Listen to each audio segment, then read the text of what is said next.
Pumunta kami sa Quezon City Jail, which happened to be the most crowded facility during the time. It was designed for 284 inmates, mga 700 kami.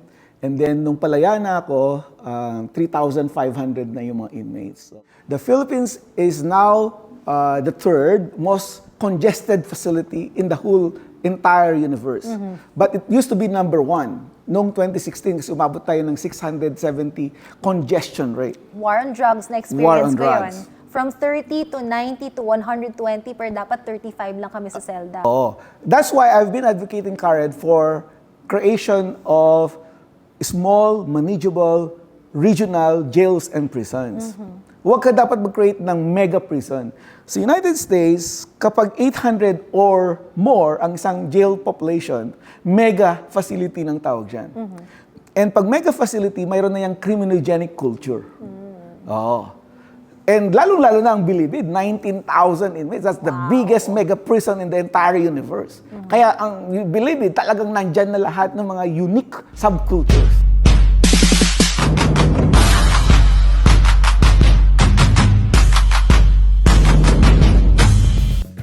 Big thanks to my sponsors, Seed Fragrances. Have your own fragrances perfume bar in your events now.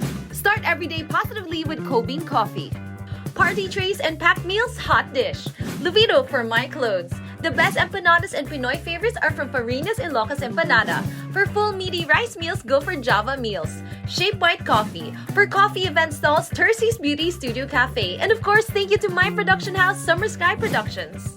Today on Columbia Stories, we dive deep into the Philippine prison system with a former detainee wrongfully imprisoned for 7 years. He's now a leading advocate for jail reform. His work is influencing policies at the DOJ, BJMP, and globally. We'll tackle key issues like overcrowding, prolonged detention, and how can we help change the system. Join us to uncover the truth about life behind bars and the path to reform with Professor Dr. Raymond Darag.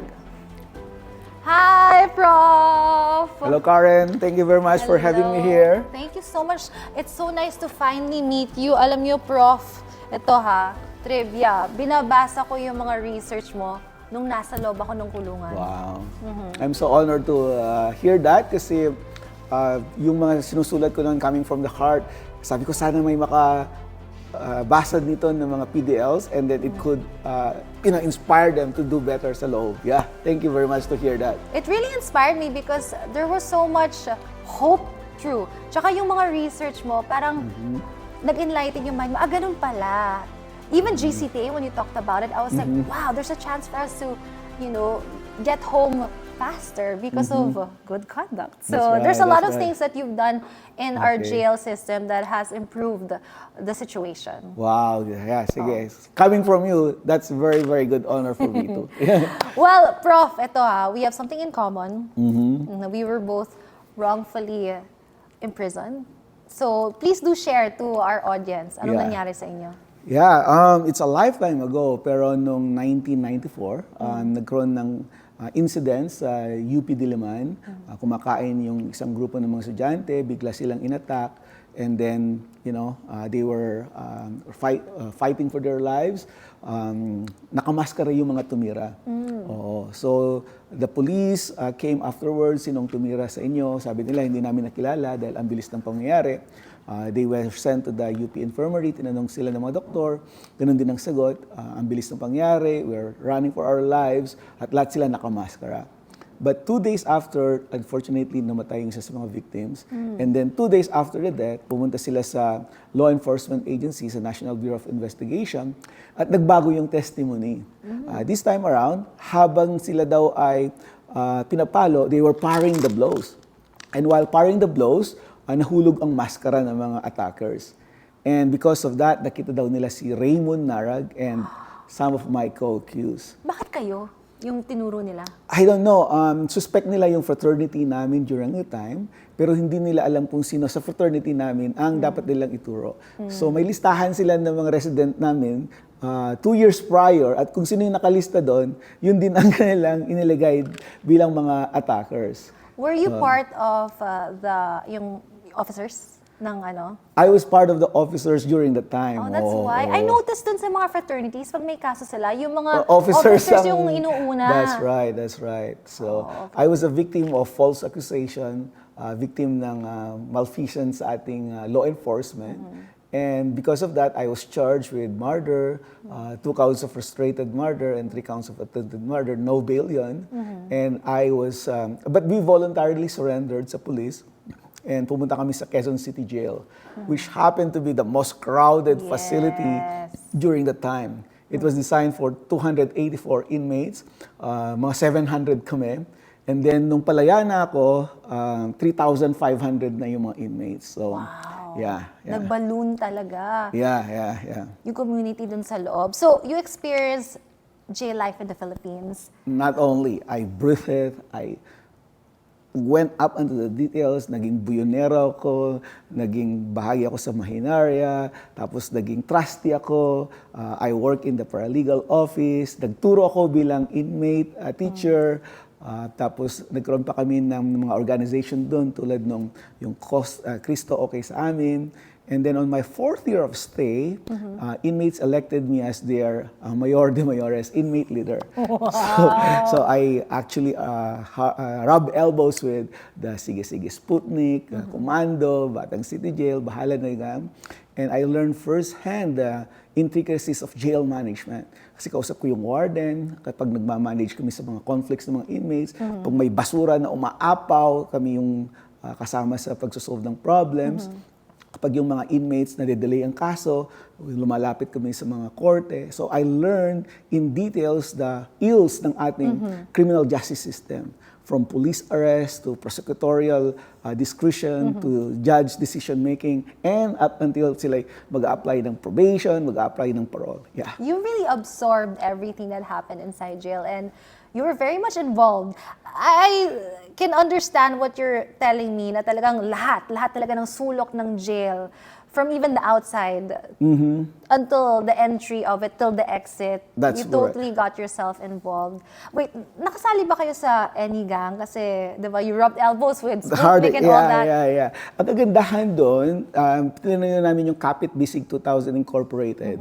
Ang requirement is yung ministry mayor, yung gang, yung inmate leader, hindi dapat siya gang affiliated. You were So very queer na ako, queer na. So non-gang affiliated ako. Pero nakita nila yung puso ko sa mga inmates dahil nagtuturo ako, nagpaparalegal, tapos tumutulong sa records. They saw an ally in me. Marunong ako magbasa kasi ako isa sa mga college educated, marunong magsulat. So kung mayroon sila mga concerns noon, akong nag-articulate. Tapos papadala namin yan sa warden, papadala namin sa judge, kahit sinong gustong makinig. So, in that regards, nakuha ko yung loob nila. Yeah. So they saw you as a friend. As a Kasi friend, kung yeah. hindi ka parte ng gang doon, kalaban ka eh. So they saw you also as someone who helped everyone. That's right. And hastened mga different processes. Like you said, sending letters to a judge. Mahirap yun eh. For a PDL, we don't have confidence as a PDL to even write such, big people outside to make things move. That's right. Kasi tingin natin sa mga judge, mga Diyos dyan, di ba? Nanginginig ka kapag harap nyo ng judge sa korte, di ba? Alam mo yun. So thankfully, you were there at that time and you probably helped out a lot of people. Also ito, Prof, since nakalaya ka na, na-acquit ka, congratulations, hindi ba may isip ng isang tao na nakalaya na, ay nako, kakalimutan ko na lahat. Pero what you did instead was to actually do more research for jail reform. Bakit? Well, kasi nung sabi ko sa sarili ko noon, Lord, palayain mo lang ako. I will be the spokesperson for the forgotten and the downtrodden. Iba, sasalawalat ko lahat ang nakita ko sa loob ng kulungan. Kasi I don't want to see a Raymond Narag again to suffer the same fate that I've horribly suffered. So, nung lumaya ako, I wrote a book about my jail experience, Freedom and Death Inside the City Jail. So, doon ko binulgar bakit may pangkat, bakit may mayores system, bakit may VIP, very important preso, bakit may mga talipapa, right? Yung mga tindahan sa loob. So, diniscuss ko doon yung political culture, yung social realities natin, and mga ways to reform it, right? So, natuwa naman ako nung na-publish yung book ko. It was actually supported by the United Nations Development Program at ginawa ni Chief Justice Hilario H. Davites. Ano mapakinggan to ni ex-Chief Justice na basis ng kanyang action program for judicial reforms, one of the bases. And yung book ko, ang ginamit nila to reform the penal system. Na kagandahan naman, ginawa nila akong spokesperson sa mga funding agencies tulad ng USAID noon, UNDP. Tapos isa sa mga naging tagabigay ng funding ay taga United States Department of State na siyang may hawak ng Fulbright. And that's where I got the Fulbright Scholarship. Wow. So after 3 years, nakapagsulat ako ng libro, pumunta ako sa Amerika to have my scholarship in criminology and criminal justice. Oh, so that's what happened. Okay, so the whole time I thought you did live in the US. So hindi pala, because of jail, because of being an author, bigla kayong naging scholar dyan sa States. That's right. So sabi ko, sayang naman pagkalimutan ko tong karanasan na ito. Kasi bihira yung isang may scholar na background, kasi UP graduate na ako during time, I graduated with honors, right? And mayroon akong karanasan sa pagre-research kasi nag-thesis ako sa UP Diliman and Sipage. So I know literature review, I know data collection. And so nung nasa loob ako, wala akong ginawa kundi mag-interview, mag-data collect. Kasi sabi ko, this is my autoethnography upon release. So lahat ng mga napag-aralan ko doon, sabi ko, gawin ko na siyang career. This is where I start, and this is where I'm going to build a name for myself, not to promote myself, but to really address the conditions ng mga kababayan nating nakakulong. Yeah.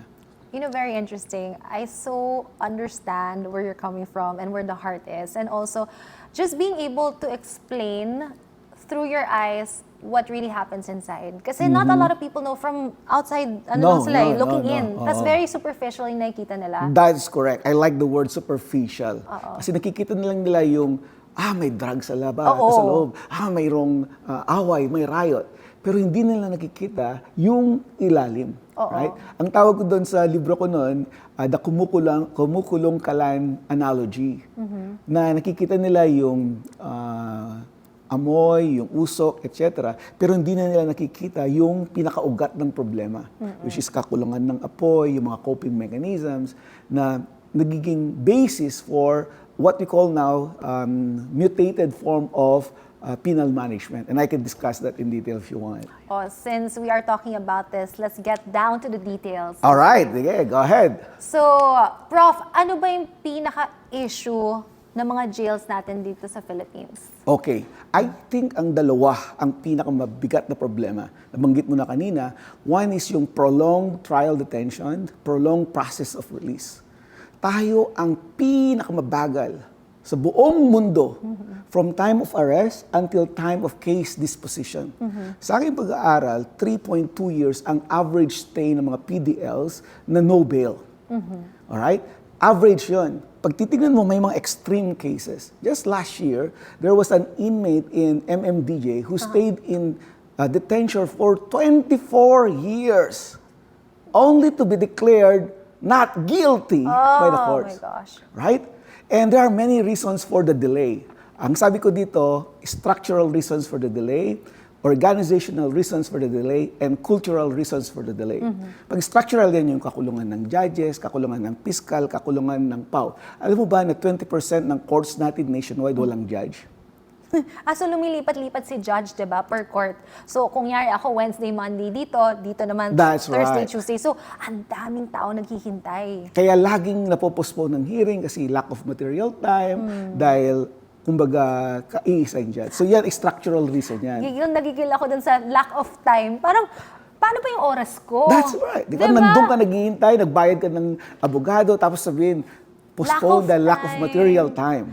There are times also na nandun na lahat ng ng mga witnesses mo. Pero dahil 4 p.m. na, tapos pagod na si judge, so ikaw, And the many other PDLs will have to wait for 2 months pa or 3 months pa. Actually, Hassle sa yun. pag-aaral ko, ang isang PDL, nag-hearing siya once every 4 months.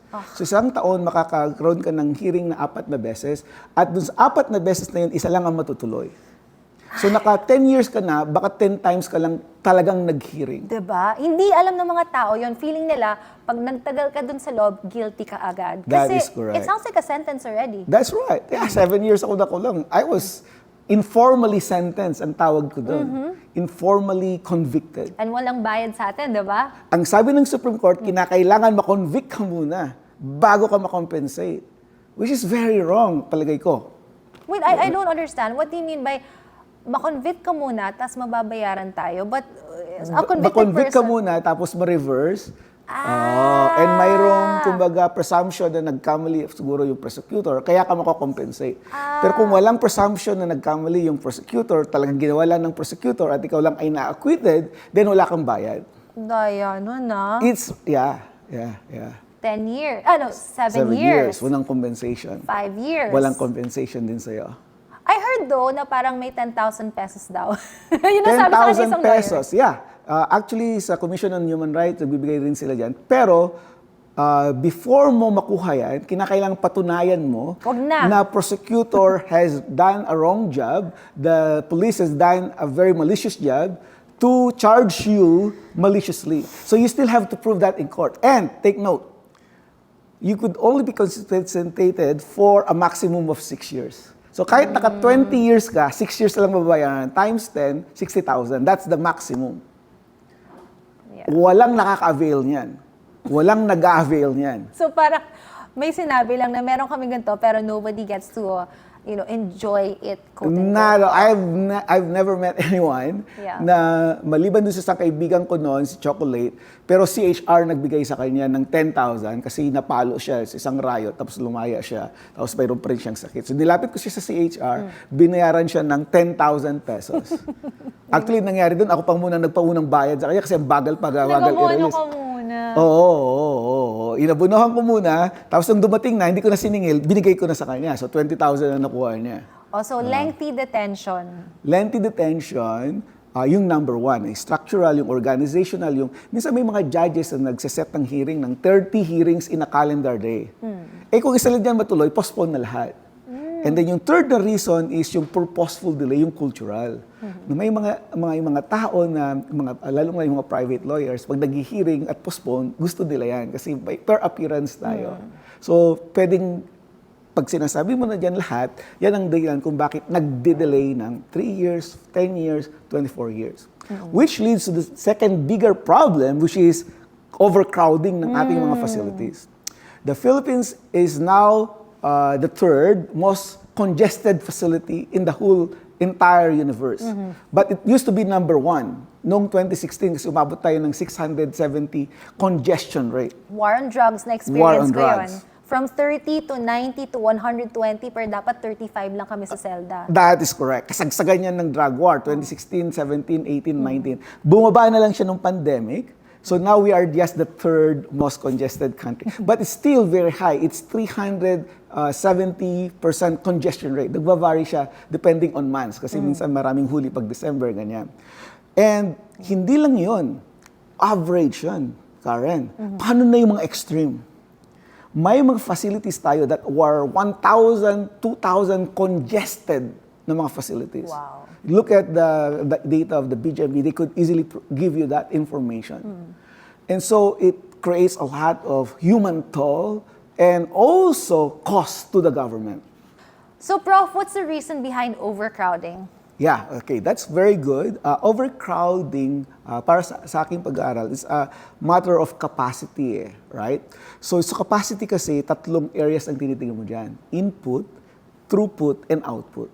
Pag maraming inaaresto ang pulis, kahit yung mga nagkakarakus lang sa daan, aarestohin, aggressive policing tawag dyan, mapupuno ang capacity ko, overcrowding, right? Ngayon, yung throughput, yung pinag-usapan natin kanina, yung bagal ng takbo ng hearing, right? Kung puro postpone yan at hindi siya gumagalaw, mapupuno din yung kulungan. Yeah. And then output is yung bilis ng paglaya. Right? Yan ay kung ikaw ay mapalaya through probation, mapalaya through alternatives to incarceration tulad ng bail, magkakaroon ka ng release on recognizance, magkakaroon ka ng supervised release, etc. Mabilis ang output. Hindi ganong makukupot yung capacity mo. Ang problema sa Pilipinas, ang aggressive ng ating input, mabagal ang ating throughput, at wala tayong gaanong alternatives para sa output. So, ito ngayon. Nasa-stuck tayo. Na-stuck tayo. Ang problema sa Pilipinas, ang gusto nila, nakikita nila crowded. Gusto nila mag-build ng bagong kulungan. Right? Build daw eh. Ang sabi ko, kahit mag-build ka ng mag-build ng kulungan. Mapupuno lang yun. Magpupuno siya, build and it shall come. Field of dreams. Kasi alam ng pulis, maluwag sa kulungan. Mag-aresto sila. And ang pulis po man din natin, ang kanilang criteria for efficiency is the number of arrests effected in a particular month. Ang mga chief of police na walang nahuhuli, pagagalitan ni regional director. Ang mga regional director na walang nahuhuli, pagagalitan ni national director. May quota pa ba hanggang ngayon? Actually, hindi quota formally yung tawag nila, kundi yung number of arrests as an indicator of success. So ikaw ngayon, mai-incentivize ka para maghuli ng maghuli. The bad thing about it, like what you said, yung Caracos, some of them didn't even do Caracos. Nandun lang sila sa street. Since That's nandun right. sila, huhulihin na sila. Nakikipanood. Oo. Tapos, minsan ginagawa nila yung pretext para hulihin yung mga drug users. Alright. Nagka-Caracos, tas sabi, may nakita daw na illegal drugs sa kanila. In the process. Oo. Yan na yung cultural problem kasi it's a mechanism to exercise arbitrary power that they can now translate into money-making mechanisms. Alright? So that's the theoretical pathway na nangyari. So, paano mo ayusin ang overcrowding? So, sa akin yung sinasabi is, kinakailangan maging rationalized tayo sa paggamit ng ating limited capacity. So, yung police, hindi ko sinasabi na huwag kayong manghuli. Hulihin nyo yung mga aggressive, yung mga violent, yung mga talagang hardcore offenders. Yung mga first time, yung mga low risk, kinakailangang i-release nyo na yan on community supervision. Yung mga alternatives to incarceration and detention. And yun ang wala pa rin sa atin. So dapat dagdag natin yan. And second is yung bilisan ng takbo ng kaso, right? Yeah. So dapat talaga mayroon tayong mga judges, prosecutors, marunong dapat sila on calendar hearing management. Kasi yung mga judges natin, napansin ko, Karen, ang gagaling nila sa mga batas, pero kulang sila sa court management. Hindi nila alam kung paano ayusin yung kanilang dockets. Oo. Kasi hindi naman sila mga administrators. Wala silang legal management. Ang alam nila, yung latest jurisprudence ng Supreme Court, kasi yun yung training eh. Alright? So, ang palagi ko sinasasabi sa Supreme Court, kinakailangan turuan rin sila on managing their case dockets. Kung hindi nila alam kung paano sila magpa-prioritize, kung sino yung mga at risk of delay. Sige nga, Prof, since I'm sure a lot of judges watch the show, Yeah, sure. what would be a better way to manage all of their cases in terms of schedules? Okay, wag dapat sila mag-schedule ng 30 hearings in a day. Kasi isa lang ang matutuloy dyan, postpone na yung iba. Ang sinasabi ko, dapat mayroon tayong sure trials. So mag-set ka lang ng 5, right, for a particular day, pero siguraduhin mo na lahat yun matutuloy. Alright? Mag-set ka ng dagdag na 5, yan yung mga easy lang to process, tulad ng arraignment, ganyan-ganyan. Para makikita mo na yung 5 in-arraign mo plus yung 5 mabibigat na substantive matutuloy. Pero paano mo gagawin yon? Preparation ang kailangan dyan. Tawagan mo si piskal, tawagan mo si attorney. Para present lahat. Para present lahat. And ang sinasabi ko, hindi dapat yung piecemeal. Mag-hearing ka ngayon, January. Next hearing mo, March, April. Next hearing mo, December na. Yung na-present mo ngayon, baka nakalimutan na yung testimony niya. Pag na-present siya ulit dito, i-rehearse mo yung questions siya para lang maalala niya. Ang sinasabi ko, Karen, kapag nag-hearing ka, ikaw lang ang mahihiringan sa araw na yan. Pero lahat ng mga witnesses mo, nandyan na. Nandiyan na si arresting, nandiyan na si chemist, nandiyan na si prosecutor, star witness. Tapos yung defense, nandiyan na rin. Parang Amerika. Parang hearing, tapos agad isang araw. What Dalawang you're araw. trying to say is tapusin mo yung yung prosecutor side muna. Parang ganun. Tapusin mo yung whole process. Kasi what happens, and what happened to me, is like kunyari si arresting officer, 4 na hearing siya for me. Kasi ika-cut in between. Tapos iko-continue yung storyline niya. That's right. Actually, mas madaming butas nga pag kinot-cut mo eh. Kasi makakalimutan yung previous testimony, tatanungin ulit yung dating tinanong para lang in your previous isang hearing, bagsakan you na mentioned lang. this. Okay. Do you still stand by that previous statement? You're right. Yeah, you're So, right. nade-delay lalo kasi 30 minutes ka mag-hearing ngayon, tapos para yung iba pabibigyan mo, ika-cut off nila yung hearing mo para hindi naman mag-suffer yung iba. Tama. So, para nagiging, tinawag ka sa court, nabigyan ka ng 10-20 minutes, parang house show na hindi na pag-usapan ng gusto, tapos uulitin na naman after 3 months, uulitin na naman after 3 months, uulitin na naman after 3 months. So sabi ko, sure trials na nandun lahat para boom, boom, boom, boom, at the end of the day, magde-decide na agad si judge. Wow. That's what's happening in all countries in the world. Tayo lang ang may piecemeal. You know what? I so support you there. I saw that picture of tapos na yung trial agad-agad. Yeah. Maximum of 1 week tapos na kung complicated ang kaso. Pero ang judge do, ang dami niyang hawak ng mga kaso. Alam ko, hundreds to thousands. Mas maraming hinahawakang judges sa Amerika, 3,000, 4,000. Pero bakit nila na-maximize ng gusto? It is because efficient ang kanilang court data management systems. Yun ang kulang sa atin. Alright? So patuloy kong ina-advocate sa Supreme Court, imbes na pakyawan imbes na arawan ng bayad sa mga private lawyers, dapat pakyawan. Hindi ko alam kung susuportahan kayo ng mga lawyers do. Yun ang problema. It's a cultural issue. Kasi mawawalan sila ng kita. Mababawasan sila ng court appearance Fees. Oo. So by design, nakikitabang ang mga lawyers natin sa postponement. Walang incentive sa kanila na pabilisin ng takbo at magkaroon ng fast disposition of cases, Karen. Alright? And then, of course, mahal ko ang mga lawyers natin kasi I do believe maraming magagaling na lawyers. Hindi naman nila kasalanan kasi nakagawian na at naging proseso na yung ganitong pagsiset up. And everybody among our law profession, kumbaga, supports that. Yeah. But it is at the expense of the Filipino people. Right. Eventually, it's the expense of the taxpayers. True, because the longer a PDL is inside jail, it's an expense to the country. Of course, we are paying them 70 pesos per day for food, 15 pesos per day for medicine, and on top of that, mayroon ka pang ilaw, kuryente, bantay mo, etc. Karen, sa pag-aaral namin, 120,000 to 140,000 pesos ang nagagastos ng gobyerno sa isang PDL kada taon. That's much more than what we spend for a UP scholar ng bayan. Ooh. So, scholar na pala ako noon. That's right. We were scholars for nothing. Yeah. Kung yun ay ginastos mo sa pagtayo ng ospital, pagtayo ng eskwelahan, yung ginagastos natin sa bilyon-bilyon na napupunta sa BGMP, Bucor Provincial Jail, right? And you make these people unproductive kasi feed mo sila, it's a very waste of our resources. Yeah.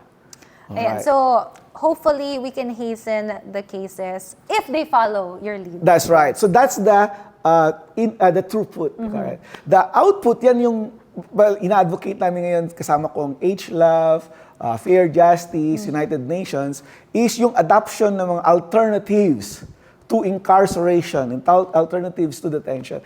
So dito dapat, ako in-introduce ko ngayon yung mga alternatives to financial bail. Kasi kawawa yung mga walang pera. Dito sa Pilipinas, mayroon tayong uri ng kaso.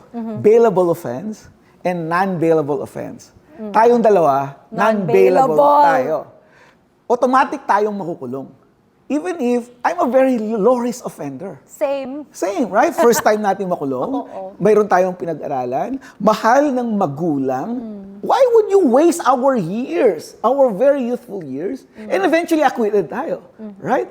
Samantalang, mayroon namang mga bailable ang offense, pabalik-balik sa loob ng kulungan, pero dahil bailable ang offense nila, automatic silang pwedeng mag-bail kung may pera sila. Maliban na lang kung wala sila pera, mabubulok sila sa kulungan. So what we've been advocating is the adoption of what we call public safety assessments. Sa Amerika, ginagamit na yan ngayon. Ang tawag nila dito, non-financial bail with supervision. So, libawa, pag nakulong itong taong ito, at siya ay first-time offender, low risk, kumbaga walang threat sa public safety, then promise to appear. Palayain mo na yan. Mag-attend na lang siya sa hearing. Now, kung mayroong chance na siya ay mag-fly away, mag-jump bail na tinatawag, then pwede mo siyang i-release through supervised release program. Pwede mong i-custody ang kanyang barangay or any partner NGO na pwedeng tumulong sa kanya sa pagmumonitor. Now, kung talagang siya ay pabalik-balik sa kulungan, and alam mo na pag pinalaya mo ito, makakagawa ng krimen uli. And makakatulong sa kanya ang kulungan sa pagbabagong buhay niya kasi may mga programa naman tayo sa kulungan tulad ng education, livelihood. Then, dun mo gagamitin ang iyong limited space para sa ganyang mga tao. So, ang kulungan, i-reserve mo sa mga nangangailangan para maging maganda ang takbo ng ating criminal justice system. That is what we call rational use of our limited penal resources. Which is not being done though right now. It's not. Kasi may nakikinabang sa ganyang sistema. Sino nakikinabang? Marami nakikinabang. Unang-una, may pagkain sa loob ng kulungan. So yung budget ng kulungan naka-base sa Number of PDLs. number of PDLs. So more PDLs, the bigger the budget. Alam mo, natatawa lang ako ngayon kasi Prof, may friend kasi akong pumasok and may pagka-official siya. Tapos tinanong sa akin, Karen, anong rice kinakain nyo? Sabi ko, NFA. Tapos sabi niya, natawa siya. Kasi parang in-offer sa kanya na magbigay sila ng rice. Pero yung presyo nun, yung mamahalin na rice. Okay. So there was a lot of corruption happening. Parang ganon. Actually, ako yung sa research ko dyan, and siguro ayaw ko magagalit or mainis or That matutuwa. was then, okay? Oo, yung mga kaibigan ko, there are 3 kinds of wardens. Alright? Warden na ang tawag namin karatista, ang warden na boxingero, at warden na golfer. Okay. Alright. Kasi sa takbo ng kulungan, discretionary funds ang food budget. Alright? Kasi kumbaga dadating yan sa kulungan mo, ikaw ang mag-manage. Kung yung warden magaling, kukuha siya ng supplier niya na magaling mag-supply ng gulay, ng kanin, ng ulam, right? Mapakain niya ng maayos yung kanyang mga PDLs. Kung mayroon pa siyang savings, kasi nga 20 pesos per isda, makukuha niya ng say 15, right? Savings yun eh. Yung mga karatista, nagagamit nila yan sa resources ng kulungan. Mapapaayos nila yung ilaw, mapapapintura nila, makakagawa sila ng napakaraming programa. So kapag pumunta ka sa isang kulungan na karatista ang warden, umaapaw yan ng mga programa. May livelihood, may singing, may dancing, masaya ang mga inmates, masaya ang mga empleyado. Karatista kasi si warden, binabalik niya ng maayos sa programa ang mga resources na kanyang namomobilize. Kapag boksingero yun ay problemado. Kasi si warden nagtitipid. Ayun. At pag nagtitipid na siya, maaring mag-suffer ang quality ng services. Okay. Ang pinakamasama ay yung golfer. Yung golfer, tinipid niya yung serbisyo, yung profit, sinarili niya. Alright? And yun, magtataka ka rin. Kasi may mga kaibigan din ako. Bagong ganito, ganyan. Nakabili na agad ng ganito, ganyan. Chismis naman sa kanila lahat. Alam nila. Favorite pa man din nila yung mga truck na gaganda. Yung mga F-150, pupunta yung mga ganyan. budget.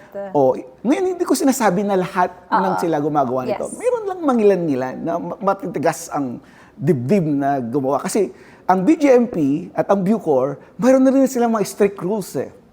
Lalo sa food budget, kailangan i-declare mo lahat ng mga resibo. Kailangan open na transparent kayo. Right? Kung mayroon na silang mga mekanismo, minsan nga, papakita ba nila yung kinakain nila everyday? Best practice. So talagang Yung mga galing na warden, yung mga karatista, na mga very idealistic, na train ko sa aking principles of effective jail management, sinusunod nila yung mga ganong ideas. Pero minsan, mayroon pa rin mga nakalusot kasi mayroong kakuntsaba.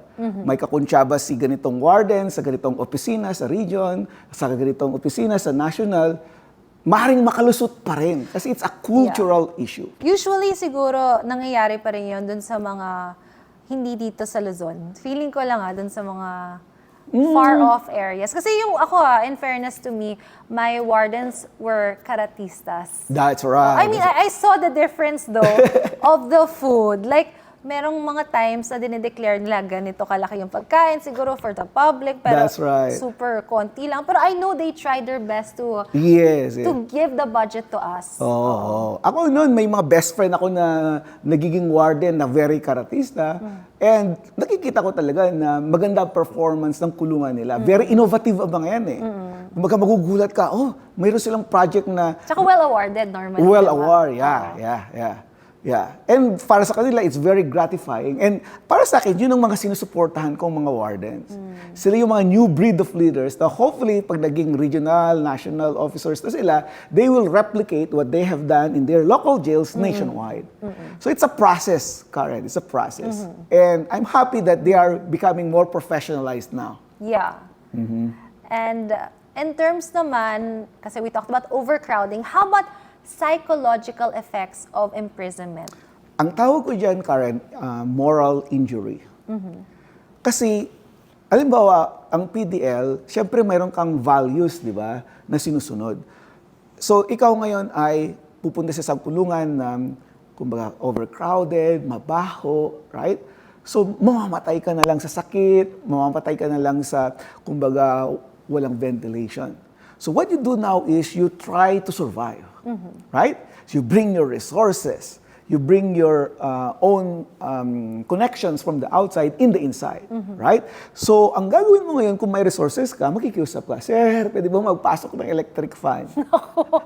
Araw-araw ganun ako as a Di ba? leader. Sir, pwede bang ganito, ganyan? Ngayon, sa kulungan, there are two rules, Karen. Formal and informal. I know what you mean. You know what I mean, right? Kasi sa formal rule natin, bawal ang electric fan, bawal ang pagkain actually, bawal ang, kasi lahat yan kontrabando. Pero kung pagbawal nila lahat, magko-collapse ang kulungan. So may coping mechanisms, right? So yung coping mechanism is pwede ka magpasok ng resources for humanitarian considerations. Yun ang narrative. Sir, pwede mong magpasok ng electric fan. Or kung maluwag today. Or kumuluwag of the day. So kung si PDL ay maganda ang kanyang performance sa loob, masunurin, team player, right? Then si employee, sabihin niya, sige, pambigyan na natin to kasi mamamatay na talaga siya. Kaya kailangan mo makisama talaga Makisama, team player, right? Pero kung, Sir, pwede bang magpasok ng electric fan? Hindi. Right? So, Tablado ka. tablado. Alam mo natin yan, tablado. Anong narrative ang gagamitin? Yung formal narrative. Alam mo namang bawal, diba? Bawal yan eh. Gagamitin yan pag bigti eh. Inequality yan eh. Gastos sa gobyerno yung kuryente na yan eh. Ibabagsak nila ang libro sa'yo. Kung kalaban ka nila. Kung hindi ka nila karancho, kachokaran. Kung hindi ka nila katropa. Kung hindi ka nila kapuso. Everything now will be disaligned from you. At yan yung power ng mga officers.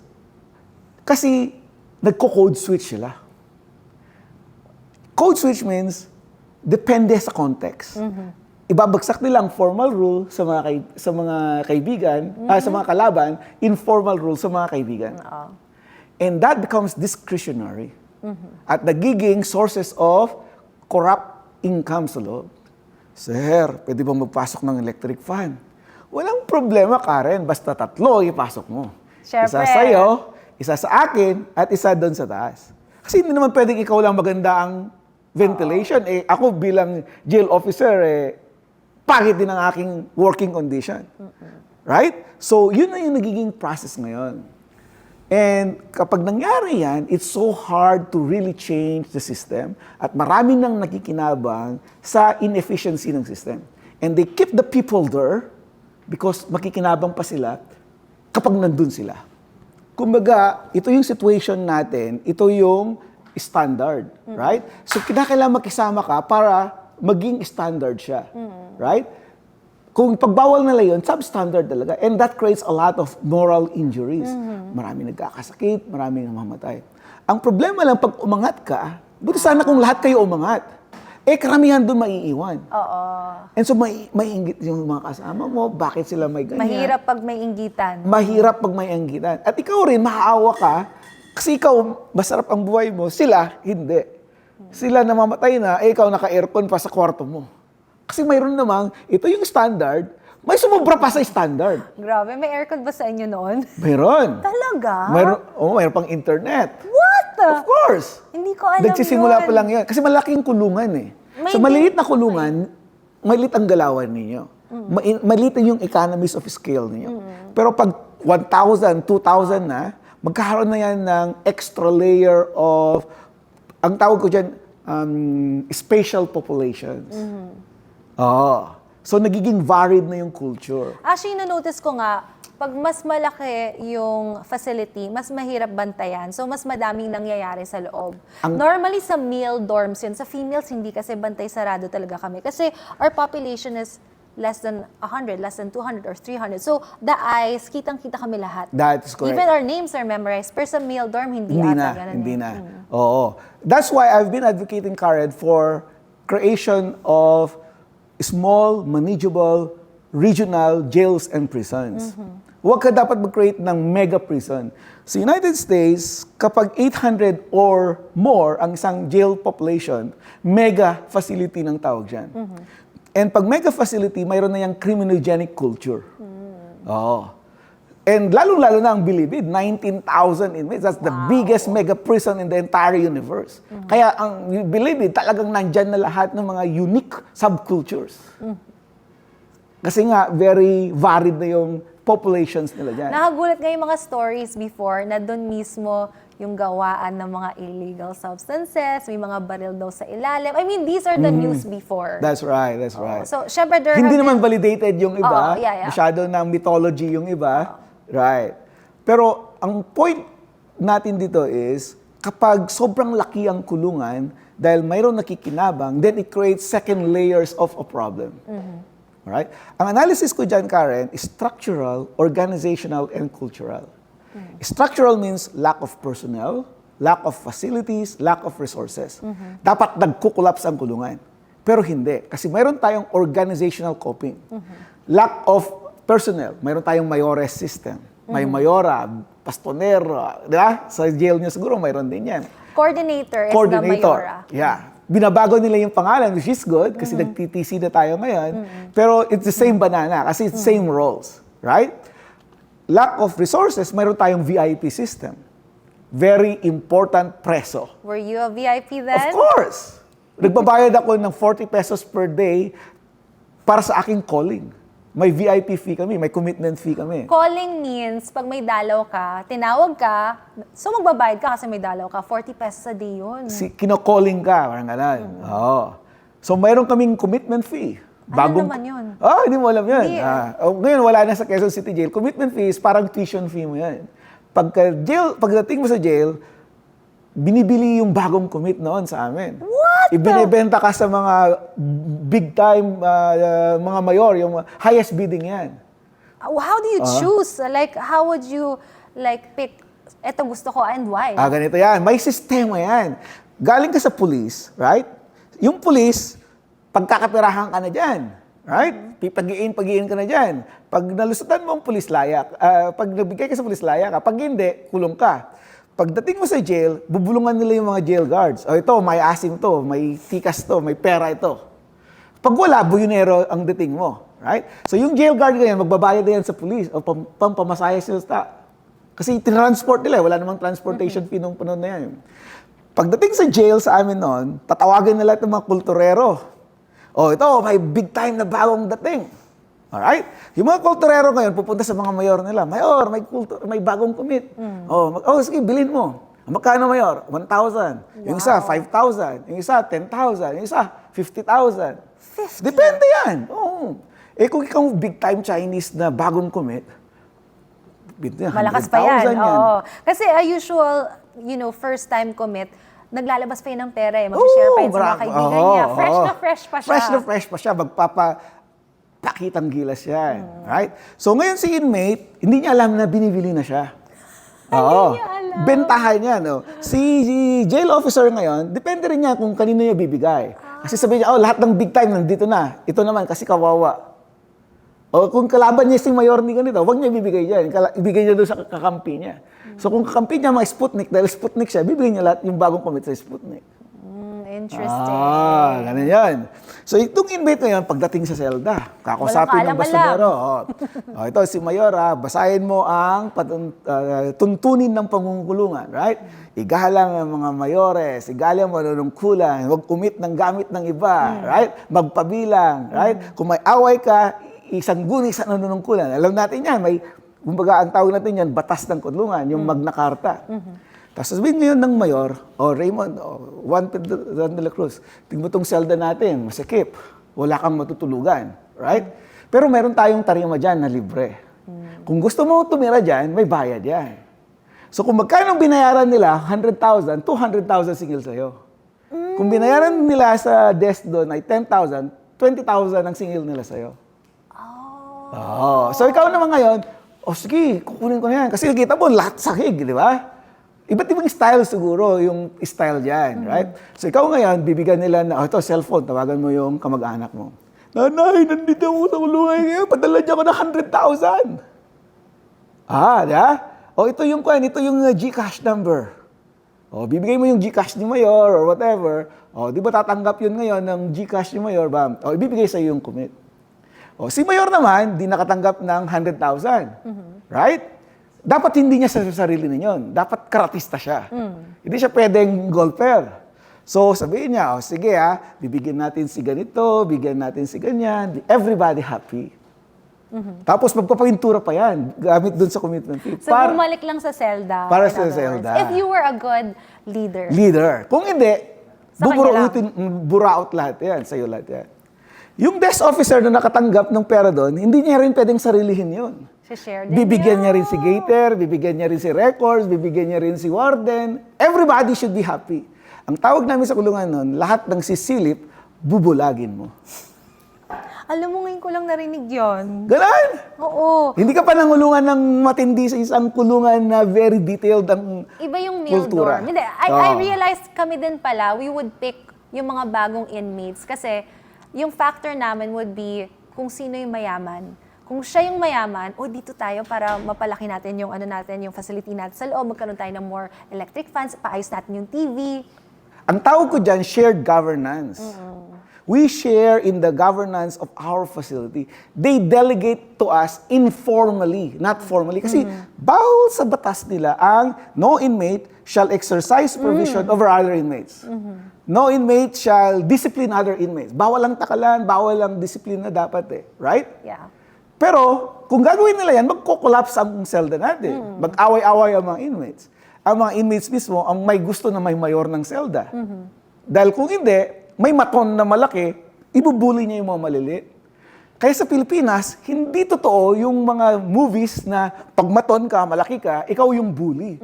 Hindi nangyayari yan. Wala pa akong nakitang kulungan na ang maton ay yung malaki ang katawan. Ang maton sa Pilipinas, ang bully sa Pilipinas, yung mga nanunungkulan. Right? Yeah. And yung nanungkulan na yun, kahit napakalit na tao, People will follow. will follow and you. will fear. And will fear you. Kasi gagamitin lang nung mayor yung mga malaking katawan bilang mga henchman niya. True. Right? I had bodyguards inside too. Yun! Mga tawag namin dyan, asintado. Sa amin, homeboys naman. Homeboys. Kasi mga tomboys Mga tomboys. Pero hindi sila maton. Hindi. Pag pinaginitan na sila ni Mayora, talsik na sila, wala na silang kwentang tao. Is that right? Ganun yung sistema natin sa Pilipinas.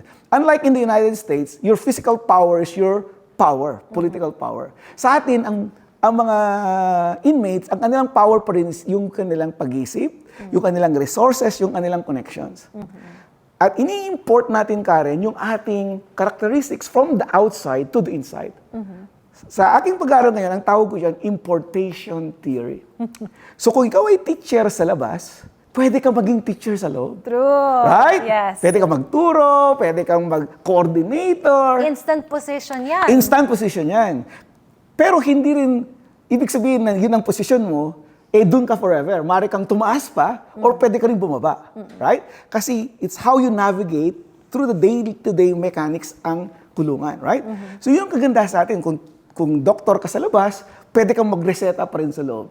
Pati mga empleyado, re-resetahan mo, di ba? Oo, true. Kung ikaw ay lawyer sa labas, pwede ka pa rin maging lawyer sa loob. Sa ibang bansa, hindi pwede yan. Because mawawalan ka na ng Wala ka ng identity. Kasi equal ang treatment. Hindi ka na attorney, hindi ka na doctor. Wala, bawal.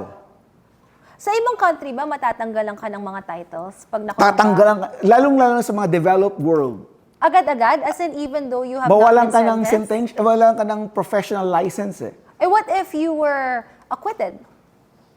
Pwedeng maibalik yun pag acquitted. Pero once convicted, bihira sa kanila ang pronounced innocent eh. Kasi mataas ang conviction rate nila eh. Tayo, ang baba ng conviction rate natin. Tumaas na lang dahil sa plea bargaining eh. That's the difference. That's the difference. Ang kagandahan sa atin, pag teacher ka sa labas, teacher ka sa loob, paglaya mo, pwede ka pa rin maging teacher. Right? Yung pre-prison characteristics mo, Karen, actually, you keep it intact sa loob. And kung marunong kang magdumiskarte, you could grow that pre-prison characteristics. Paglaya mo, pwede mo pa siyang i-grow. Right? Tulad ng nangyari sa'yo, right? Your experiences inside has become your, kumbaga, political capital to grow it outside. And you have all the credibility to speak because you have been through it. Parang ako rin. Right? Sa ibang bansa, pag teacher ka sa labas, sa loob di ka pwede magturo, paglabas mo, hindi ka pwede magturo. Kaya mataas ang recidivism rate sa Amerika. Sa atin, mababa ang recidivism rate.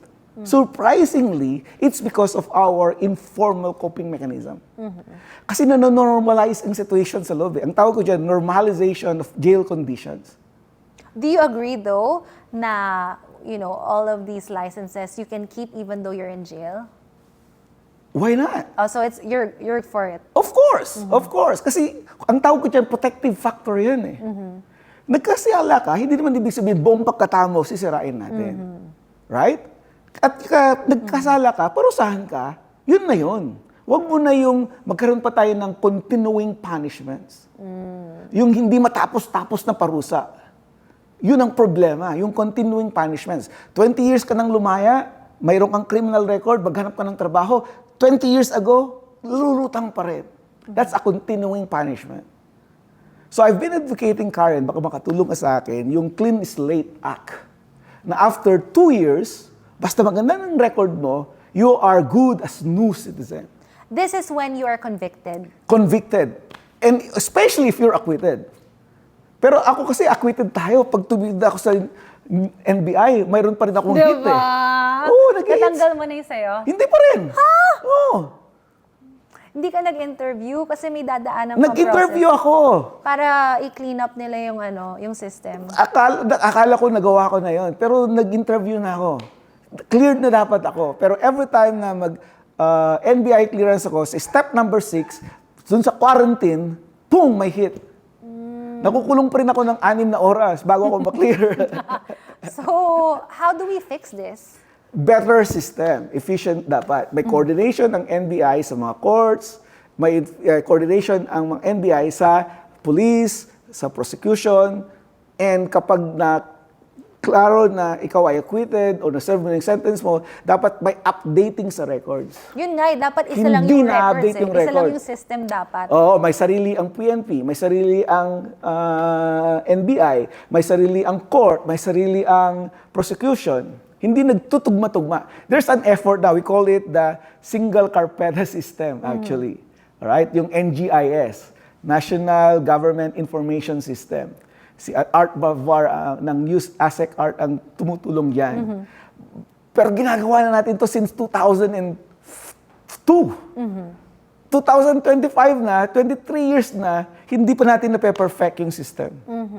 Everyone still focused on their own system. Parang not a lot of people are integrating with each other. But that's what we're hoping for. Kasi as a former PDL, ako din, I still see it until now. Like I have friends in CIW na I met through my jail situation. When I look through their records, yung mga reasons why they're still inside is because meron pa palang pending dito sa court na to. Parang bakit hindi nilang binato ng court na yun dun sa jail mismo na ito pa pala yung situation. Kaya nade-delay. That's right. So That's right. it's a big hassle when there's no communication between all the departments. That's right. Pero ngayon, maraming efforts ang Supreme Court, ang DILG, ang DOJ, through the JSCC, Justice Sector Coordinating Council. Sana maka-attend tayo dyan para mapakinggan natin kasi nag-uusap-usap regularly yung yan. And then, ang Supreme Court mayroon ng justice zones. So mayroon ng mga cities ngayon na identify as justice zones. At yung justice zones, nag-uusap yung judge, yung prosecutor, yung defense lawyer, yung parole and probation, sina Ma'am Janet, yung, ano pa ba? Prosecution, lahat yung mga NGOs kasama pa nga. Pero at the local level, sila nag-usap-usap. So there are efforts to coordinate and integrate all our systems. But it takes a process for The it to do. implementation takes It's a the while. implementation, yeah. Kasi kinakailangan sagutin mo pa rin yung tatlo eh. Structural, organizational, and cultural. Structural, maganda nga coordination ninyo, wala naman kayong computer, wala naman kayong internet, wala naman kayong opisina, kulang naman ang inyong judge, kulang naman ang inyong stenographer, kulang naman ang encoder. Structural problems like Ay, yan. doon tayo nasustol. Oo. And then organizational is yung capacity. May sistema ka nga, hindi naman nila alam kung paano encode. Hindi nila pinoprocess yung data, hindi nila ina-analyze yung data. And then yung kultura. Kasi nandyan na yan, nakakatulong, pero kung nawalan sila ng source of income, dahil efficient na siya, isa-sabotage nila yung programa mo para bumalik doon sa inefficient system na magkakaroon sila ng opportunities to generate income. There's so much things to fix, Prof. And speaking of which, you've done a lot of research and also you've imparted a lot of your learnings dito sa mga different departments na to, especially DOJ and BJMP. Sa mga jail reform researches mo, ano na yung na-implement ngayon at nakatulong to sa mga PDLs? That's a good question, Karen. Saan tayo magsisimula? Okay. Ang ginagawa kong basis or kumbaga baseline is yung libro ko nung 2005 lumabas, yung Freedom and Death Inside the City Jail. Nung pinag-aralan ko ang Quezon City Jail as an example of problematic prison reforms. So ang sabi ko doon, dapat mayroong structural, right? So dapat mag-advocate tayo ng small, manageable prisons. Right? Huwag yung mega prisons, isa sa Region 1. Buwagin natin ng bilibid, pero mag-create tayo ng small regional prisons sa Region 1, Region 2, Region 3, 4. Para maging manageable and hindi siya criminogenic. Second, sabi ko na ganoon, is dapat magkaroon ng GCTA ang mga PDLs kahit nasa jail pa lang. It is because maraming nagtatagal sa jail, tulad natin, na hindi nakikredit ang kanilang good behavior. And so, naging impetus yan para doon sa GCTA Act of 2013. Pero nagkapag-problema doon sa kanilang IRR. Pero idea ko dapat dyan is, kapag nakulong ka na, magsisimula na ang iyong rehabilitation. At i-reward ka kapag ikaw ay behaving PDL. Right? So, yan yung more of structural and organizational. Prof, just a question. Kasi ang GCTA, mararamdaman mo lang talaga yan pag na-sentence ka. How do you get to use it while you're in the city jail? Yan. Pag ikaw ay nasa city jail at ongoing pa ang trial mo, at lalong-lalo na kapag charge ka ng heinous crime, hindi ka allowed according to our current IRR. And so that creates a lot of confusion sa mga PDLs. Bakit hindi nyo kami i-allow na mabigyan ng GCTA kung kami naman ay good behaving? Right? And so either baguhin yung IRR, pero ang problema dyan, yung IRR, sinusunod nila yung decision ng Supreme Court. Eh yung Supreme Court ang nagsabi na kapag ikaw ay convicted ng heinous crime, charge pala, hindi ka pa pwede. Pag convicted ka na, tsaka ka pwede. So, kung ganun, kinakailangan ng new legislation.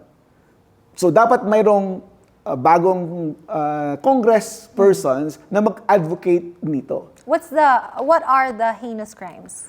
Ang dami heinous crimes Lahat ng punishable dun sa death penalty dati na kumbaga baba sa life sentence, heinous crime ang mga yon.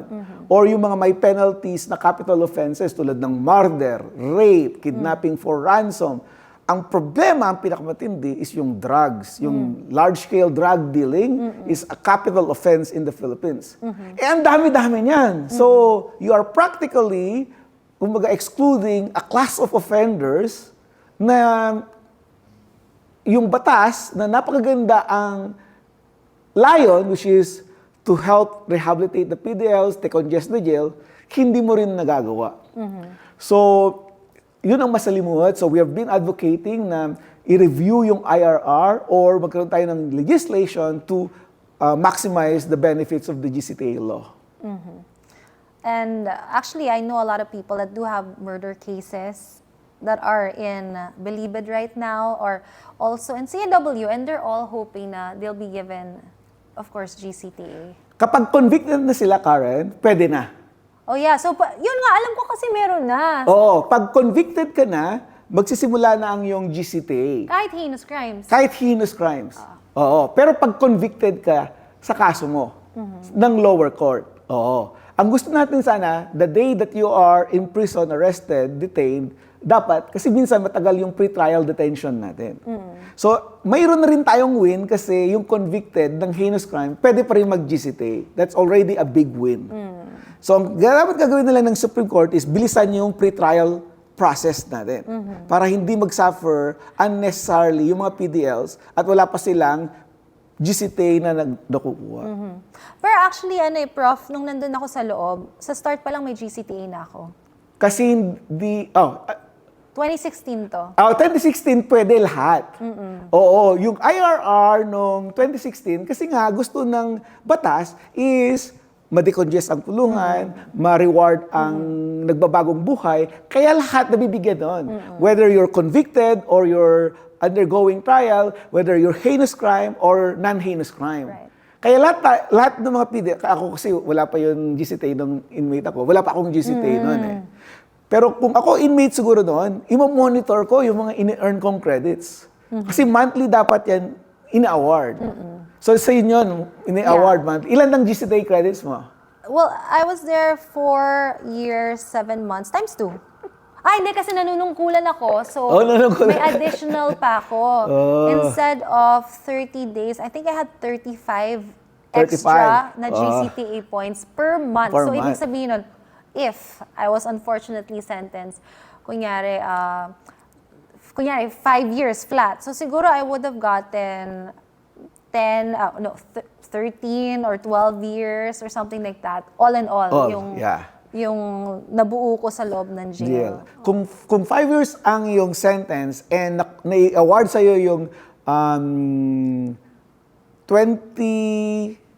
days of good behavior plus 15 days of TASTAM, right? GCTA TASTAM, that's 35 days. Yeah, 35. So 5 days is practically additional 6 years.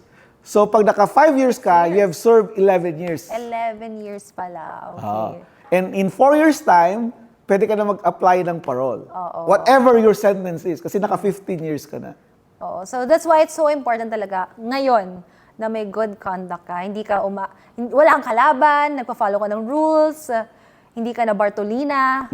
Yan. As in That's like, right. clean, Slate. Ayan. Yeah, so napakaganda ng GCTA law. Kasi para sa akin, it's not only a rehabilitation mechanism, it's also a management tool. Para mapatahimik mo yung kulungan, para ma-reward mo ang good behavior, and para ma-maximize mo yung use of inmate manpower. Kasi yung mga nagtuturo, pwede mong i-award yan ng TASTAM kasi sila yung nagtuturo eh. Right? May extra points ka. May actually. extra points ka. Because you have a bigger responsibility that, of course, improves the lives of other PDLs. So, because of that, we will reward you with more points. That is correct. Oo. Which is a very good managerial tool. It motivates you, actually. That's right, yeah. Eto naman, Prof, alam ko may issue tungkol sa GCTA. Diba? Sometimes it's being used for the wrong... Basta, nagamit siya Actually, before. ako yung nag-coin ng term na GCTA for sale. Ayan. So, can Yan. you share what happened dito sa GCTA for sale? Okay, kasi nga, minsan hindi malinaw ang rules, right? So, hindi malinaw kung kailan i-award, sino ang mag-award, paano i-award, ano ang mga programs na pwedeng bigyan ng award. Right? Anong definition ng good behavior? Pag yan ba ay natulog, kumain, walang ginawa, good behavior ba yan? Right? Or ang good behavior is wala kang sentensya sa loob, wala kang bartolina, etc., etc. Prof, yung sa amin yung good behavior would mean, number one, sumama ka sa TC. Dun sa aming morning meetings, tas nag-share ka, dapat. Tsaka sumasali ka sa mga activities. So, if you did none of that, wala kang GCTA. That's right. So, additional na requirement nila, kaya nag-check sila. At check ka sa flag raising, nag-check ka sa morning meeting, nag-check ka sa prayer assembly. At pag na-check mo lahat yun, tsaka kanila bibigyan ng full points ng GCTA dati. Right? So, matrabaho siya, kaya ang dami-daming papel na bawat inmate, ganito kasang katuta. Pero kung matino yung record skipping, mayroon kang evidence to suggest na nag-participate yung PDL. Right? At the end of the day, makikita mo yung kanyang earned credits. Yan ay kung matino ang facility na nag-implement. Yung matino ang kanilang MSEC, matino si warden, nabasa niyo yung rules. Paano yung mga kulungan na malayo sa kabihasnan, di nabasa ang rules, di nakarating sa kanila ang memo, etc. So, kanya-kanyang diskarte yan on how to award the GCTA. Sir, naalala mo ba yung ganitong programa na dinaan natin noong nakaraang taon? Opo. Sir, palayan ako, kailangan ko ng GCTA eh. Ganun ba? O sige, awardahan natin. So, nagiging discretionary na naman, right? Shouldn't you show documents though before the GCTA is approved? That's right. So, dapat may MSEC yung Management, Screening, and Evaluation Committee, right? Pero, paano kung 10 years ago nangyari yung programa na yan? Walang record pa nung 10 years ago kasi wala pa namang GCTA 10 years ago. Pero gusto mong awardan ng GCTA. Ganyan nangyari kay Sanchez. Kasi nakulong siya noong 1992. 2019 na yan noon. So, ang haba na ng kanyang credits na na-earn dapat. Ang sabi nung Supreme Court during that time ay retroactive ang pagbibigay ng GCTA. So, dinami-dami ng mga inmates na dapat unahin at available at qualified naman sana, ang inuna ng Bucor officers during the time is si Sanchez, I should say, si Sanchez, right? And of course, alam natin na si Sanchez, di ba? Heinous crime, UPLB students, it's a very gruesome event, may rape, may murder incident. Tapos nagpatawag pa ng press release bago siya lalaya. And then of course, doon ako galit na galit sa media during the time, binigyan nila ng negative slant. Alright? 2,000 people about to be released soon. Alam mo yun na itong mga ito, lalaya na, they are going to terrorize the whole country, the Philippines. I think I remember that So time. nagkaroon ng uproar. Right? So nagkaroon ng investigation, bakit pinalaya nyo lahat ng mga ito? So pinabalik pa nga yung nakalaya na yung mga returnees. Hanggang ngayon, di pa lumalaya yung iba.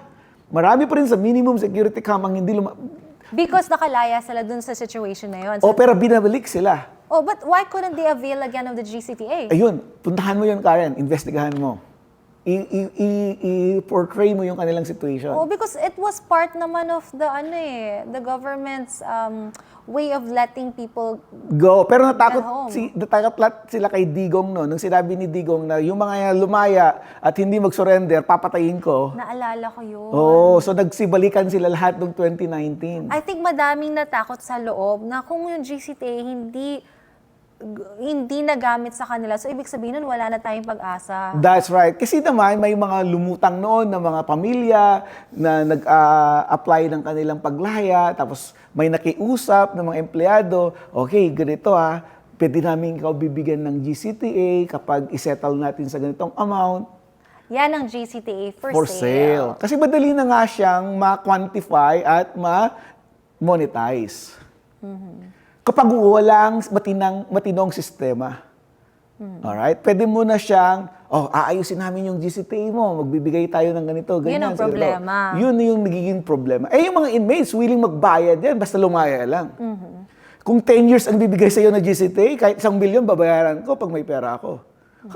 Magkano lang naman ng 1,000,000 kung 10 years ang ibabawas ng aking sentensya.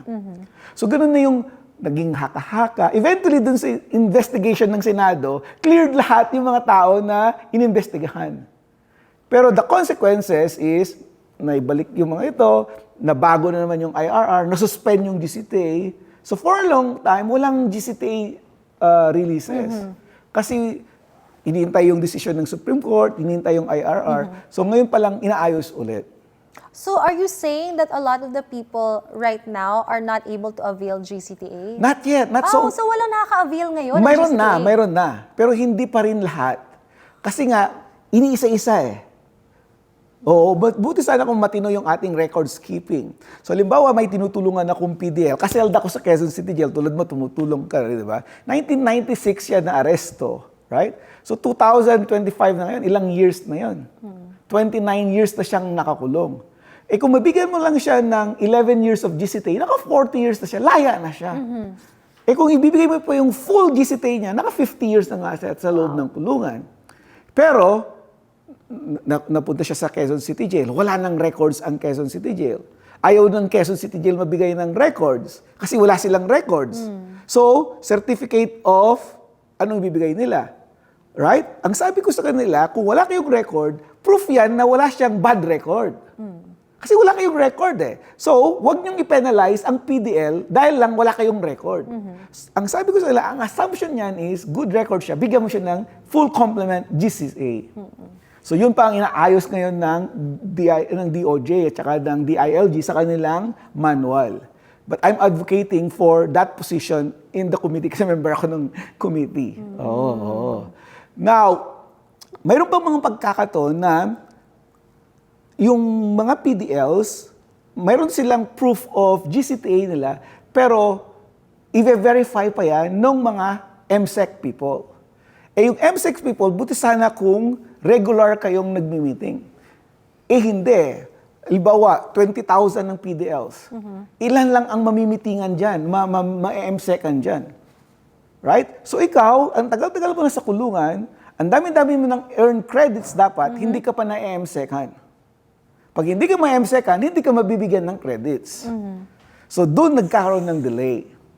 So ngayon, pero nag-recommend ako kay DG Katapang kasi isa lang yung MSEC nila nun sa Bilibid. Ngayon, ang dami-dami na. Wow. So dinamihan na nila yung MSEC nila. So hopefully, magiging efficient na yung pag-award ng MSEC. And I do believe they instituted so many good reforms sa Bilibid ngayon para maging transparent, credible, and corrupt-free yung grant ng GCTA natin. So, I'm crossing na yung mga na-train natin noon, they do their best efforts. So hopefully madaming lalaya pa with GCTA. Hopefully. Yeah, masipag naman ang DOJ ngayon, masipag ang Bucor sa pagpa-follow up ng mga ito. Yeah. Of course, us, we do love helping kasi of our experience inside. Pero how can the citizens of the Philippines help jail reform? Well, maraming paraan, Karen. Tulad ng sinabi ko, input, throughput, and output. Input is, kinakailangan magkaroon ng public consciousness na hindi tayo dapat arrest, detain, and forget. Kasi very punitive ang Pilipino eh, right? Gusto nila, nagtapon ka ng basura dyan, may fine or imprisonment of 30 days. Puro imprisonment ang mga penal laws natin eh. So dapat, makabago na rin dapat tayo. Mayroon na dapat tayong mga new ways of punishing. Tulad ng restorative justice. Alright? Na magkaroon ng pag-uusap yung victims at saka yung complainant, you hold the accused accountable, may reparation, pero may healing process. So we should develop that, mga alternatives. How do you, how are you trying to do this? Social media, right? Kasi consciousness eh. Kaya dito napakahalaga na mayroong mga katulad mo na nag-a-advocate dito. Ang problema ngayon, yung mga vloggers natin, very punitive. At yung mga punitive vloggers, silang na-elect. Kasi sila yung nanawagan na ikulong mga yan. Itapon natin yan sa mga malalayo. Ang tawag ko dyan, penal populism. Those who advocate for very punitive, heartless, un-Filipino way of punishment, sila ngayon ang nagiging senator, congressman, sikat na vloggers with so many followers. Kasi to them, to the public, they seem very angas, very, Tough on crime. yeah, malakas. But Malakas. honestly, forgiveness should be number one. Ako, naniwala ko na pwede tayo maging tough, pero piliin natin kung sino. Hindi yung lahat. Hindi lang, nagkakarakrus ka dyan, ipakulong mo. Yung mga nagtotong-its na mga nanay sa loob ng bahay nila dahil wala silang recreation, pupuntahan mo sa bahay para lang magkaroon ka ng ebidensya na nagtotong-its sila, papakulong mo. It is because dun sa arrest mo, tataas lang yung arrest because of your, ang tawag nila dyan, aggressive, active policing. Right. And yun ang gustong-gusto ng taong bayan kasi. Action-packed. Action-packed. Oh, huliin lahat. That's right. Patayin lahat. Yun! Oh, diba? Pero, Oo. quite honestly, like, if, ako kasi, I think of it more of, I have to know someone's past, understand them through their childhood experiences, their traumas, etc. Maybe that's me. Pero, Ang tawag natin dyan, rehabilitative penal culture. Alamin mo yung causes of offending, alam mo yung structural pushes that led individuals to a life of crime. Lack of education, lack of resources, poverty, right? Yung kanilang coping mechanisms, mababa. Yung kanilang life skills, mababa. Kaya sila napupunta sa life of crime. Ngayon, kahit ikulong yan, lalaya yan, babalik na naman sila sa dati nilang buhay. It is because hindi mo na-solve yung ugat ng kanilang problema. right. And kahit pagpapatayin mo yan, kahit na ikulong mo ng napakatagal yan, may papalit at papalit lang sa kanila, Karen. Yun ang hindi naintindihan ng kababayan natin. That we are actually punishing ourselves more if we punish people indiscriminately. So, how do you propose that we should do? How do we, treat these, hindi naman criminals, but yung mga accused? Well, we need to treat it rationally. We need to treat it effectively. So dito papasok yung risk assessment tools, Karen, yung sinasabi ko sa'yo. Sa parole and probation ngayon, halimbawa, ginagawa ko rin, tinuturo ko sa kanila yung CARAT, Classification and Risk Assessment Tool. Sa BGMP, tinuturo ko sa kanila yung PAC, PDL Assessment and Classification Tool. Sa Bucor, tinuturo ko sa kanila yung BRINE, Bucor Risk and Needs Evaluation. Anong ibig sabihin nito, Karen? Sa criminology, mayroong 8 big factors why individuals commit a crime. One is criminal history, 2, family upbringing, 3, education, 4, employment, 5, influence of peers, 6, leisure time, 7, drug use, substance use, and 8, mental health. So lahat ng mga tao, kumbaga, one way or the other, mayroon silang, kumbaga, problema. Right? Ako, halimbawa, wala akong problema sa edukasyon, wala akong problema sa pamilya, so very low risk ako. Pero may mga tao naman na may problema sa edukasyon, may problema sa pamilya, may problema sa ganito, ganyan. Nagiging high risk sila. So, if they hit 3 of those, 4 of those, or 5 of those, then you're considered high risk that should be in prison. Is that what you're saying? Not necessarily in prison. Kasi pwede mo pa rin naman silang ilagay sa alternatives to imprisonment, pero meron ka dapat programming and dapat meron kang intensive supervision sa kanila. Okay. Now, kung talagang hindi sila, kumbaga, mababago sa community supervision, then dun mo gagamitin ang kulungan mo. Actually, Karen, ngayon, meron akong community bail bond program. Baka gusto mo rin siyang i-popularize. It's being implemented through the Presso Foundation Incorporated. Sina Sister Tessie Gomez ang in charge. Ang naging role ko is, I was able to solicit money from the United States, and yun ang ginagawa naming community bail fund money, where we identify low-risk, first-time offenders who are very poor to post bail. And then we bail them out if we know that their parents or family members are willing to house them and support them upon release. And they are willing to show up in court during their calendar hearings. And then we give them mentoring support para makahanap sila ng trabaho, yung mental health nila mabigyan ng solusyonan. And kung mayroon silang problema sa peers nila at bumabalik naman sila sa criminogenic peer lifestyles. Alright? So we have already bailed 159 people Wow. worth already 4 million pesos. How much per offender? It per depends. detainee, It magkano? varies. Pinakamalaking na bailout namin is 200,000 pesos, cash bail. How do you decide who to bail out though? By application. So, ire-refer sila either ng family, ng jail officers, even the PAW lawyers, sa website namin. And then we do community interview, family interview, and risk assessment. And it's the board of the Preso Foundation that eventually decides kung i-grant nila yung bail or not.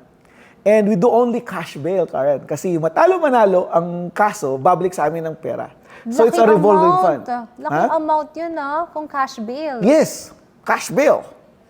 Ganun ako katiwala. Pwede ko ipagtiwala ang pera ko na 200,000 sa isang deserving na Fidel.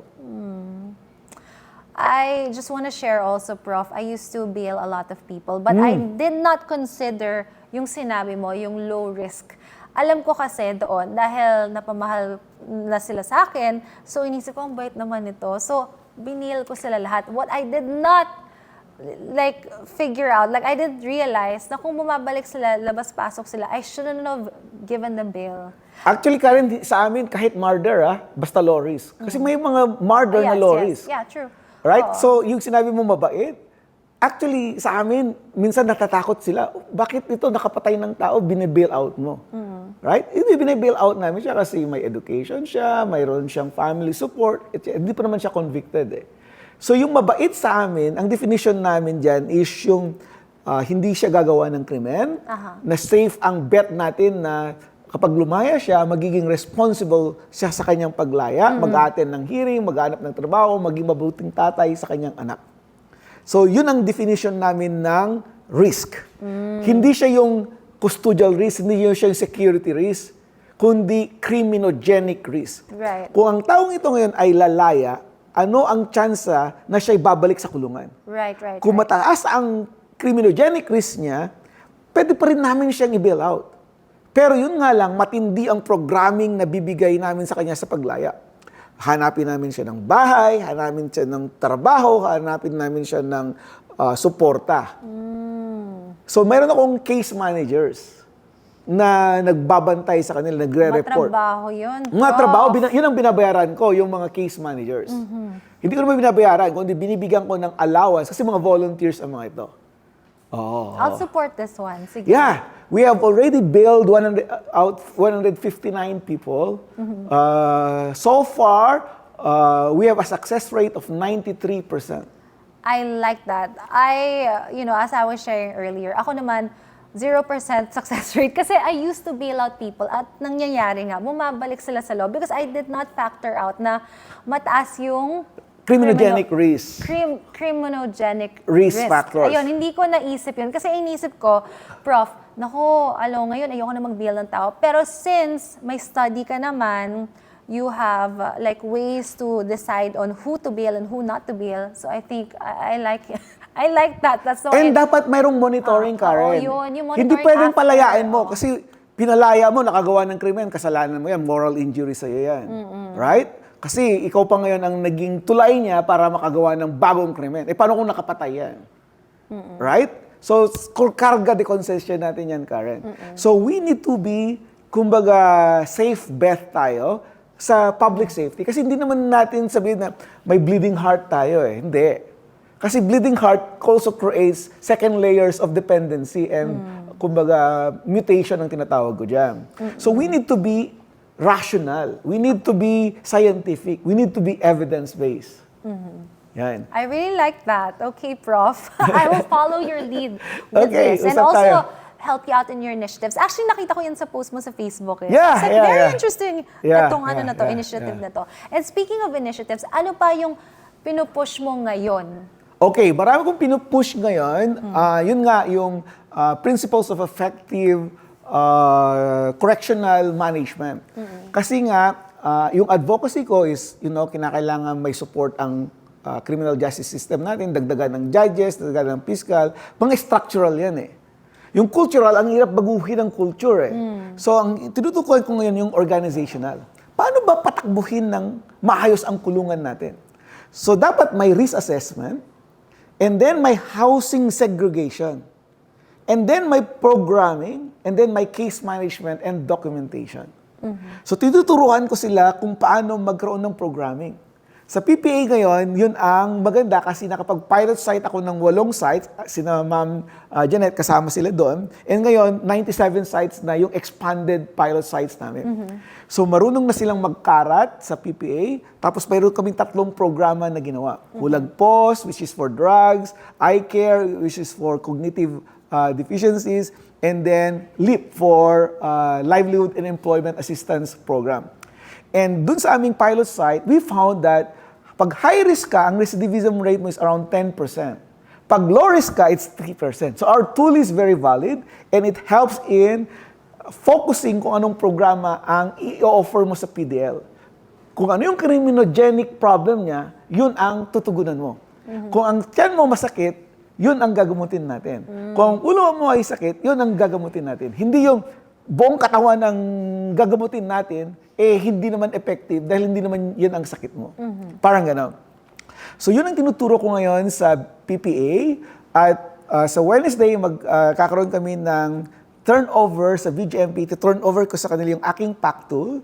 And ang next step namin is magpa-pilot sites kami ng 17 regions, 1 facility per region para gamitin nila yung aming PAC tool. And third is yung brine. So pupunta rin kami ni Yusek Deo this Thursday kay DG Katapang para i-present ko yung aking brine tool na sinimulan ko last year, nagkaroon ng problema na politika yung project ko and tinigil nila for almost a year now. So hopefully, mag-jumpstart ko siya ulit. Kasi sila ang kulang eh. Mayroon na akong BGMP, mayroon akong parole and probation, pero sa Bucor wala. So it's a cultural issue there in the Bucor that needs to be addressed. It's very exciting the way you share how you're planning and you're putting together ways to reform our jail system and also aftercare. Aftercare is very Narinig ko sa'yo, important. Yung Reintegration. housing, yung minomonitor sila. It's very important to have aftercare. Karen, sa aking pag-aaral, doon sa pinalayan namin, ganito ang graph ng aftercare success. Kapag ikaw ay lumaya, yung first 2 years ang pinaka-importante. Alam mo yan, di ba? Kasi naninibago ka pa, ganyan. Pag nalampasan mo yung first 2 years, ibig sabihin may trabaho ka na dyan, stable na yung bahay, na stabilize mo na yung family relationships mo, yung chances mo na kukulong ulit, mababa. Di ba? Napansin natin yan, di ba? Yung first 2 years ang very critical. So yun ang susuportahan dapat natin. Mayroon tayong 2-year aftercare program. Just to make sure that our release PDLs ay mayroon silang support na natatanggap. That's why ang sabi ko, lahat ng mga DILG facilities, lahat ng mga barangay, leveraging the resources of the government. Kapag may problema sa health, connect nila sa health agencies. Kung may problema sa education, mayroon tayong alternative learning system sa TESDA, So sa doon sila DepEd. tatakbo in other words? Oo, i-refer sila. Okay. Kasi hindi man nila kinakailangan gawin lahat eh. Kinakailangan lang nila i-leverage yung existing resources. Right? Pero caters to mga Former PDLs. PDLs. Kasi ang hirap sa atin eh. That's so at right. least may mag-endorse, diba, dun sa That's mga former right. PDLs. So dapat yung mga detention centers ng police, yung mga jails ng BGMP at saka provincial jail, at prisons ng Bucor, may programa sila na gano'n, na pag pinalaya nilang PDLs, huwag nilang palayain sa kalawakan na wala ng suporta. Kinakailang i-endorse nila doon sa mga agencies na makakatulong. Now, yung mga inmates na hindi kailangan, halimbawa ako, nung lumaya ako, huwag mo na akong pakialaman kasi gusto ko lang ang kalimutan ng kulungan. Di ba, mga ganyan naman tao, okay lang yon kasi they could stand on their own. Pero dapat, ang sabi ko dito, may readiness assessment. Bago lumaya ang isang PDL, dapat may readiness assessment kang ginagawa, Karen. Mayroon ba itong bahay na matutuluyan? May trabaho ba ito? Mayroon ba itong mapagkakainan? Right? So, makikita mo yung low risk, medium risk, and high risk na naman doon. At yung high risk, yun ang i-endorse mo doon sa Committee on Returning Citizens. Yung mga low risk at medium risk, wag na. So, yun yung sinasabi ko na maging effective, efficient tayo. Gamitin natin ng brain power natin mga Pinoy. Meron na ba tong committee? Wala pa nga. So, Ah. pwede nating i-advocate. Sa mga LGUs, LGUs. no? Very exciting. I would love to help you in that and also yung sa bail bonds. That would Community be- bail bond. Community Yeah. bail bond na Yeah. project mo. Yeah, yeah. Sige. And also, of course, all our viewers that would like to help as well Yes, yes. can be volunteers. That's no? right. Yeah, kasi kailangan natin ng kumbaga mentors eh. Sa Amerika, mayroon kaming Big Brother, Big Sister mentoring program. At yun ang ginagawa namin, binamatch up namin sila. So, libawa doon sa Community Bail Bond program ko, mayroon kaming volunteer na very supportive, matanda na siya, pero mayroon siyang mga bahay. So sabi niya, sige, dito niyo patulugin ng mga yan. Talaga. Pero konti lang ang ganyan. Konti nga lang. Kaya mas Kasi maganda kung konti yung government Oo. provide. Hindi, wag government minsan. Kasi yung government, nagiging dole out sa kanila, nagiging institutionalized na. Minsan, nandun na yung tao para magkaroon ng sahod, pero hindi para sa programa.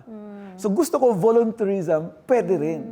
Okay. So we Yeah. need a lot of the Volunteers. that do care about this initiative, especially giving people second chances. That's right, that's right. Sige, last question, Okay. Prof. Why should the citizens and family members of those PDLs be given a second chance? Like, bakit kailangan bigyan ng second chances ang mga PDLs? Ang tawag natin dito, justice reinvestment. Alam mo bakit?